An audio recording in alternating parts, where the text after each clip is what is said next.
గారు ఎందుకు తీసుకున్నారు? లేకపోతే అమిత్ షా గారు నేను బొక్కలో వేస్తానంటారు, భయపడి తీసుకున్నారు. అంటే రేవంత్ రెడ్డి గారి బలహీనతల్ని అమిత్ షా గారు సొమ్ము చేసుకుంటున్నారు. ఈయనకు సీటు కాపాడుకోవడానికి అక్కడ పాపం కప్పం కట్టుకుంటూ కాపాడుకుంటున్నారు. ఏం చెప్పాలి అంతకంటే?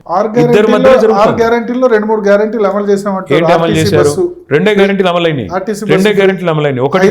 500 సిలిండర్ 200 యూనిట్ లోపు. భరత్ గారు మీరు 6 గ్యారెంటీలు సరిగా చదివినట్టు లేరు. మీరు 6 అంటే 15 ఉన్నాయి.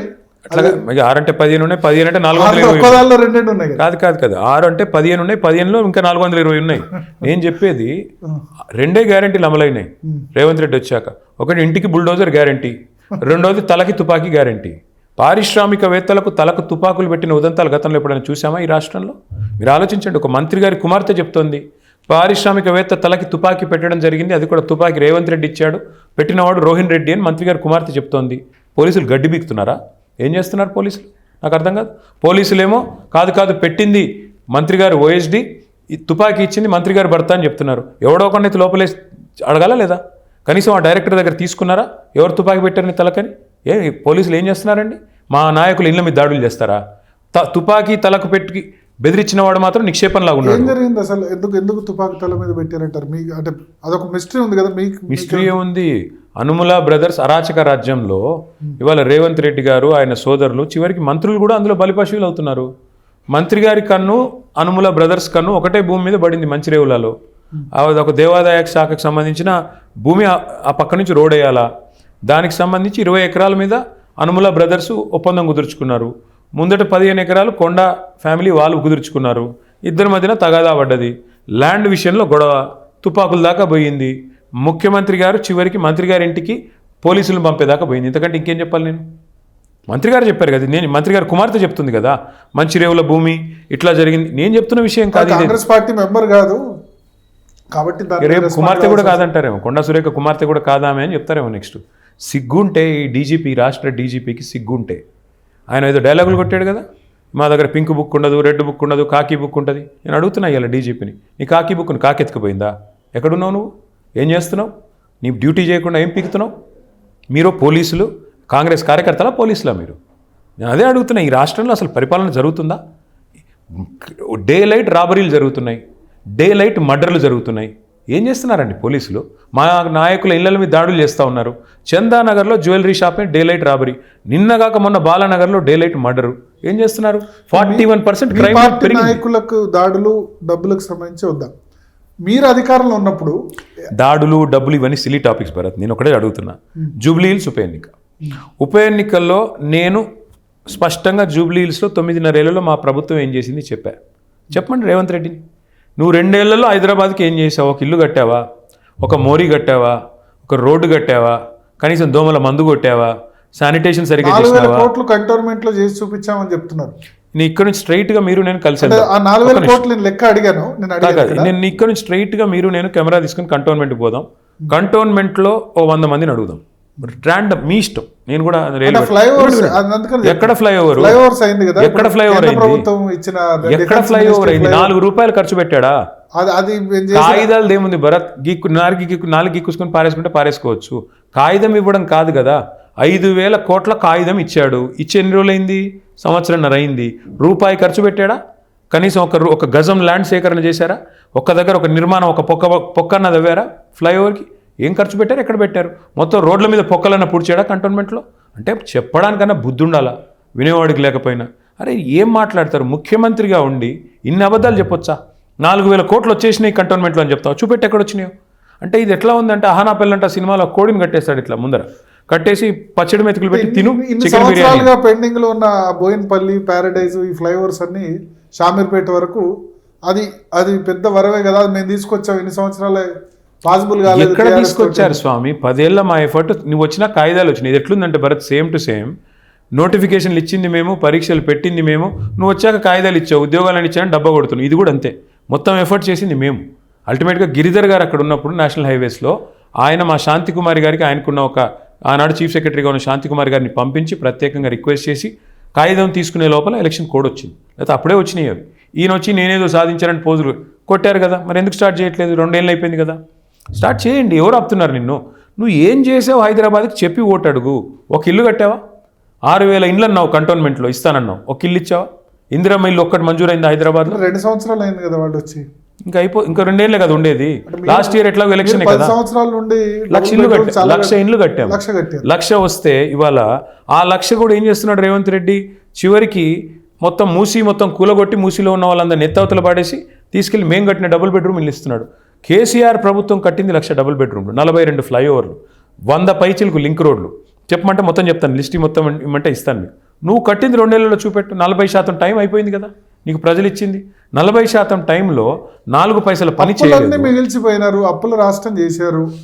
మొత్తం కాంట్రాక్టర్లు, తర్వాత ఫీజు రియంబర్స్మెంట్ బకాయిలు, ఆరోగ్యశ్రీ బకాయిలు అన్నీ మీరు మిగిల్చిపోయినారు, చిప్ప చేతికి ఇచ్చిపోయినారు. మా ఈవెంట్లో అన్నారు, మా జీ తెలుగు పోలీస్ అవార్డు ఈవెంట్లో బ్యాంకుల వాళ్ళు ఇబ్బంది పెడుతున్నారు, కోసుకున్నా సరే రూపాయి లేని విధంగా ఉంది అని వాస్తవ సిచ్యువేషన్ వివరించే ప్రయత్నం చేశారు. వాస్తవం ఒప్పుకున్నారు. భరత్, నీకు అప్పు లేదా? వ్యక్తిగతంగా అప్పు ఉందా? లేదా? ఉంది కదా. అప్పు లేని మనిషి రాష్ట్రంలో కాదు, ఈ దేశంలో కాదు, ప్రపంచంలో ఎవడు ఉండడు. అప్పున్న భరత్, మీరు మీ కుటుంబాన్ని కాపాడే క్రమంలో కుటుంబ పెద్దగా మీరు ఏం చేస్తారు? గుంబనంగా వ్యవహారం చేస్తారు. అప్పు ఉందా అని అడిగితేనే సంకోచించవు చెప్పుకోవడానికి. ఒక సెకండ్ ఆగావు ఉందా లేదని చెప్పడానికి. అంటే కుటుంబ పెద్ద అనేవాడి బాధ్యత ఏంటి అంటే కుటుంబ లోగుట్టుని కడుపులో పెట్టుకుని నడుపుతారు. మేము ప్రభుత్వంలోకి వచ్చినాడు మాకు 82,000 కోట్ల అప్పు ఇచ్చిపోయింది కాంగ్రెస్ ప్రభుత్వం. కానీ ఎప్పుడైనా కేసీఆర్ గారు నాకు 82,000 కోట్ల అప్పు ఉంది, నేను ఎట్లా నడపాలని దివాలా 60 ఏళ్ళు కాదు, 90 ఏళ్ళు కానీ ఎన్నేళ్ళైనది కాదు పాయింట్. మేము వచ్చినాడు ఉన్న అప్పు ఎంత? 80,000 కోట్లు. మేము వచ్చినాక 9.5 ఏళ్ళలో చేసిన అప్పు ఎంత?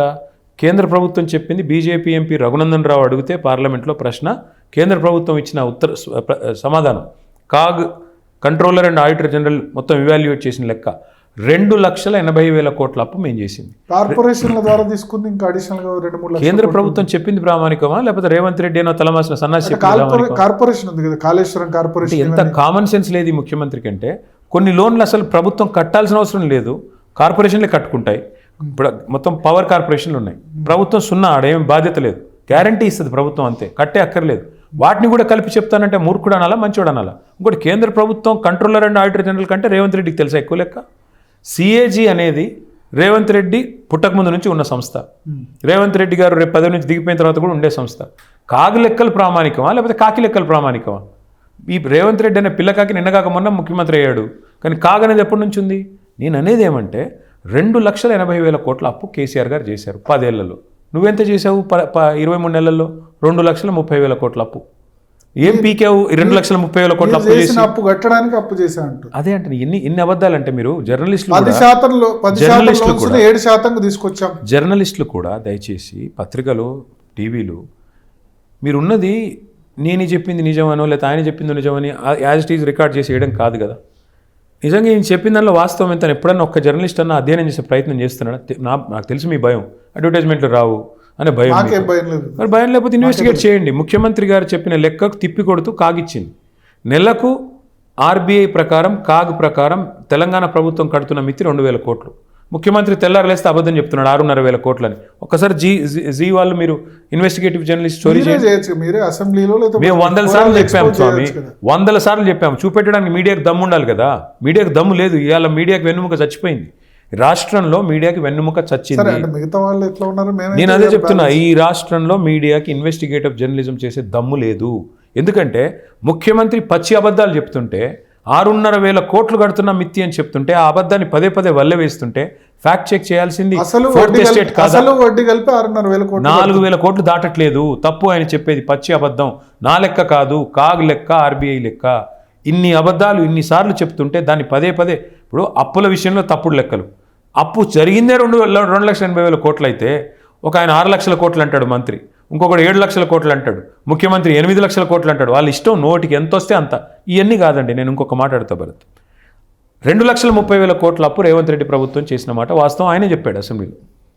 ఏం చేశారు? 2,30,000 కోట్ల అప్పు చేసి తులం బంగారం ఇచ్చావా?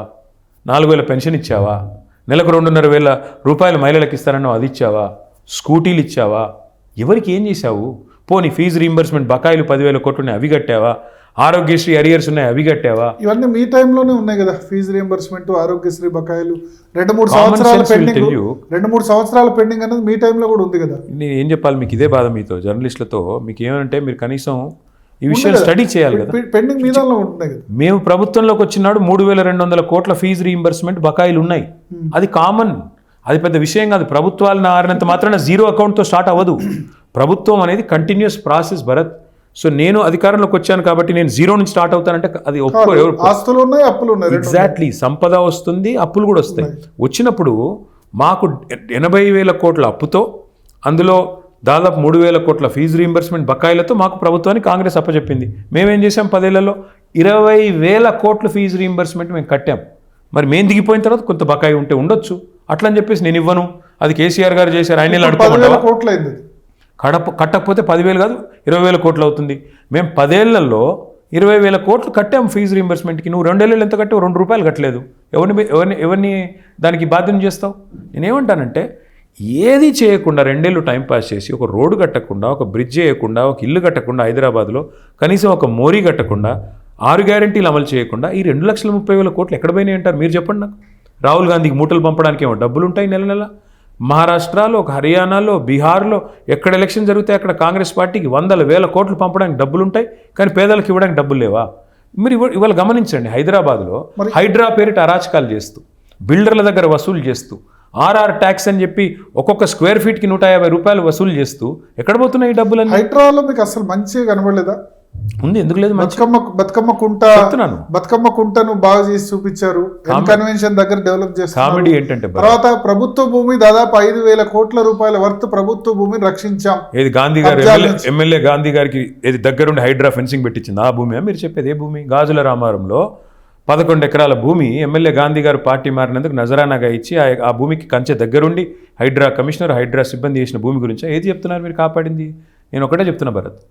డిప్యూటీ సీఎం బట్టి విక్రమార్క 5 స్టార్ హోటల్లో ప్రెస్ మీట్ పెట్టి చెప్పాడు, ఇగో ఈ 20 ప్రాజెక్టుల్లో ఇట్లన్నింటిలో కూడా చెరువుల్లో ఉన్నాయని చెప్పాడు. ఒక్క ప్రాజెక్టు కూలగొట్టిందా ప్రభుత్వం? మూసీకి అడ్డంగా మొన్న నీళ్ళు వదిలితే మూసీలో 2-3 ప్రాజెక్టులకు మొత్తం నీళ్ళు వచ్చినాయి. ఆ ప్రాజెక్టు ముట్టే ధైర్యం ఉందా ముఖ్యమంత్రికి, హైడ్రాకి? పొంగులేటి శ్రీనివాసరెడ్డి రాజప్రసాదం మొత్తం చెరువును పూడ్చి కట్టారు. నేను మొన్న మీకు శాటిలైట్ ఇమేజ్తో సహా చూపెట్టాను. దమ్ముందా హైడ్రాకి అక్కడ పోయేది? పట్నం మహేందర్ రెడ్డి ఇల్లు చెరువు మధ్యలో ఉంది, కూలగొట్టే ధైర్యం ఉంది? పల్లరాజు కూలగొట్టేమని చెప్తున్నారు. కేంద్ర మంత్రి పల్లరాజు వీళ్ళందరూ మనుషులు కాదా? వీళ్ళందరూ ఉన్నమాట వాస్తవాలు కాదా? మళ్ళీ చెప్తున్నా, మీకు నిజంగా చిత్తశుద్ధి ఉంటే హైడ్రాకి పెద్ద పెద్ద మంత్రులు డాక్టర్ వివేక్, ఒక నిమిషం నేను మొత్తం చెప్పాను, డాక్టర్ వివేక్, పొంగులేటి శ్రీనివాసరెడ్డి, కేవీపీ రామచంద్రరావు, పట్నం మహేందర్ రెడ్డి, గుత్తా సుఖేందర్ రెడ్డి కూలగొట్టు ముందు వీళ్ళందరి ప్రభుత్వంలో బాధ్యులు కదా మీరు. ప్రజల సొమ్ము జీతంగా తీసుకుంటున్నారు కదా. విషయంలో ఏం జరిగింది? మీరు అధికారంలోకి రాకముందు హైకోర్టు స్టే ఉంది, హైకోర్టును బేఖాతరు చేసి కూలగొట్టాడు ఈయన. హైకోర్టు స్టే ఉంది కాబట్టి మేము ఆగాం. ఇంకోటి, మీరు బతుకమ్మకుంటా అన్నారు, మేము 100 చెరువులు బాగు చేసాం. వీళ్ళలాగా డబ్బా కొట్టుకోలేదు చిల్లరగాలలాగా. 100 చెరువులు, దుర్గం చెరువు చూడండి, మల్కం చెరువు చూడండి, ఒకటి కాదు ఇట్లా చెప్పుకుంటూ పోతే ఖాజాగూడ చెరువు చూడండి, ఎన్ని చెరువులు బాగు చేసాం మేము. వీళ్ళలాగా డబ్బా కొట్టుకోలేదు, ఏదో గొప్ప పని చేసాం. రొటీన్గా బాధ్యతగా పనిచేసాం. హైడ్రా పేరిట ఇవాళ అరాచకం చేస్తుంది ఎవరు? డిప్యూటీ సీఎం 20 బిల్డర్ల పేర్లు చెప్పి ఒక్క బిల్డర్ ఇల్లు కూలగొట్టకపోవడానికి కారణం ఏంటి? ఏం సంబంధం ఏం లావాదేవీలు జరిగినాయి? ఏం డబ్బులు తీసుకున్నారు? మూసీకి అడ్డంగా కడుతున్న ప్రాజెక్టులకు అండగా నిలబడుతున్నది ఎవరు? చెప్పండి ఇవన్నీ. అంటే పేదవాడేమో తేరగా దొరికాడు, వాడి ఇల్లేమో కూలగొడతావు. పెద్ద పెద్ద వాళ్ళు ఎందుకు కూలగొట్టడానికి ధైర్యం చాలట్లేదు నీకు? హైడ్రా వల్ల న్యాయం జరిగింది. ఎవరికి న్యాయం జరిగింది? హైడ్రా వల్ల న్యాయం జరిగింది అనుముల కుటుంబానికి, డిప్యూటీ సీఎంకి. బ్రహ్మాండంగా దోపిడీ చేసి ఇవాళ కాంగ్రెస్ పార్టీకి ఫండింగ్ పంపుతున్నారు. ఎవరికి లాభం జరిగిందండి హైడ్రా వల్ల? అరాచకం చేస్తూ ఇవాళ రియల్ ఎస్టేట్ కుప్పగోల్పోవడం కారణం ఎవరండి? సామాన్యుడు తెలంగాణలో ఆయన ఆస్తి ఇవాళ ఆరతికారపురంలో కరిగిపోయింది. వాళ్ళు ఏమంటారంటే రియల్ ఎస్టేట్ సంబంధించి గవర్నమెంట్ ఈ ఎలక్షన్స్ జరిగే సమయంలో ప్రతిసారి కూడా రియల్ ఎస్టేట్ అన్నది డౌన్ ఉంటుంది. 1 year 1.5 year ఇప్పుడు పికప్ అయింది. నేను ఇవాళ ఛాలెంజ్ చేస్తున్నా భరత్. నేను మాట్లాడింది ప్రామాణికం కాదు, వాళ్ళు మాట్లాడింది ప్రామాణికం కాదు. మీరు ఇవాళ తెలంగాణలో ఎవరినన్నా అడగండి, అయ్యా 2023లో మీ భూమి విలువ ఎంత? మీకు ఒక 2 సెంట్లు ఉంటాయి, 200 గజాలు ఉంటాయి. ఆ రోజు విలువ ఎంత, ఈ రోజు విలువ ఎంత? మీరు అడగండి. నేను దేనికంటే దానికి సిద్ధం. ఆ రోజు కంటే ఈరోజు ఎక్కువ ఉందని ఎవరన్నా చెప్తే దేనికంటే దానికి సిద్ధం నేను. ఇప్పుడు మొన్న వేలం అది పొంగులేటి శ్రీనివాసరెడ్డి వెనకాల ఉండి బినామీతో వేయించిన వేలం. దాన్ని కూడా మీరు నమ్ముతారంటే మీ కర్మ. 100 కోట్లు ఉంటే 100 కోట్లు దాటిపోయింది. నేను చెప్తున్నా కదా, 100 కోట్లు దాటింది. ఎందుకంటే పొంగులేటి శ్రీనివాసరెడ్డి అందులో బినామీ పార్ట్నరు. నేను స్పష్టంగా చెప్తున్నా ఈరోజు. రేపో మాపో ఆయన డెవలపర్గా అందులో అవతారం ఎత్తి అందులోకి వస్తాడు. మీరు చూడండి. నేను ఏమంటున్నా భరత్ గారు, ఈ గిమ్మిక్కులతో కొంతకాలం నడపచ్చు. కొన్ని రోజులు ఫోన్ ట్యాపింగ్, కొన్ని రోజులు ఫార్ములా ఈ, కొన్ని రోజులు కాళేశ్వరం, కొన్ని రోజులు ఇంకేదో జరిగింది. ఈ డ్రామాలతో 2 నెలలు టైంపాస్ చేసావు. ఇవాళ జూబ్లీ హిల్స్లో ఎందుకు ఆపసోపాలు పడుతున్నాడు ముఖ్యమంత్రి? నిజంగానే 2 ఏళ్ళు అద్భుతమైన పరిపాలన అందించుంటే, నిజంగానే 6